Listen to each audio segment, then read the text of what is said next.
خوفناک کہانی post type.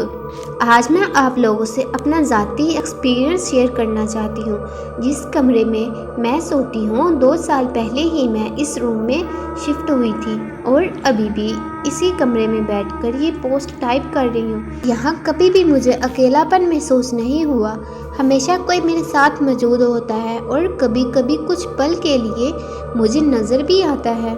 کبھی تو چیزیں خود بخود ہوا میں جھول جاتی ہیں اور کچھ لمحات میں ہی نیچے گر جاتی ہیں۔ اور میرے کمرے کے بالکل اوپر ایک اسٹور ہے جس میں زیادہ تر تالا لگا ہوتا ہے اور اس اسٹور روم کے اندر بڑے بڑے بکسے رکھے ہیں۔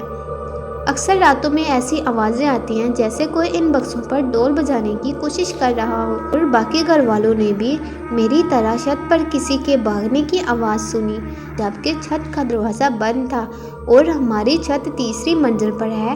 کوئی باہر سے اس طرح چھت پر رسائی حاصل نہیں کر سکتا۔ میرے کمرے میں ایک لکڑی کی سیف الماری موجود ہے جس کا ایک پٹ پوری طرح بند نہیں ہوتا، لیکن وہ پٹ اتنا بھاری ضرور ہے ہوا سے یا کسی کے ہلائے بغیر خود بخود حرکت نہیں کر سکتا۔ لیکن میرے سامنے ہی کئی دفعہ وہ الماری کا پٹ پورا کھلا اور زور سے بند ہو گیا، جبکہ میرے کمرے کی کھڑکی دروازے بھی بند ہوتے ہیں اور اتنی تیز ہوا کا گزر بھی ناممکن ہوتا ہے۔ اور ہاں، اکثر میرے کمرے کے دروازے پر کوئی دستک دیتا ہے اور دن رات کا کوئی وقت مخصوص نہیں ہوتا۔ کبھی کبھی تو دستک رات کے 3 بجے بھی دی جاتی ہے اور سیکنڈوں میں بھی دروازہ کھولو تو کوئی موجود نہیں ہوتا، یہاں تک کہ کسی کے پیروں تک کی آواز نہیں آتی کہ بندہ یہ سوچ سکے کہ شاید باہر کھڑا شخص چلا گیا ہے۔ اس کے علاوہ میں اپنی فیملی سے بھی پوچھ چکی ہوں کہ لیکن عموماً میرے کمرے میں نہ ہی کوئی آتا ہے اور نہ ہی دروازے پر دستک دیتا ہے، اور کبھی کبھی تو ایسے خوفناک اور بیانہ خواب دیکھتی ہوں کہ چینخیں نکل جائیں۔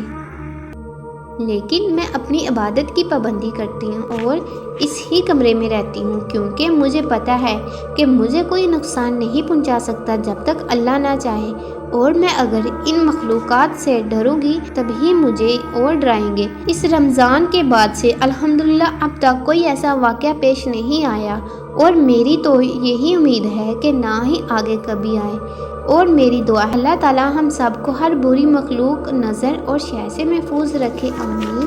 اور اسی کے ساتھ میری یہ کہانی یہیں پر ختم ہوتی ہے۔ Thank you for watching.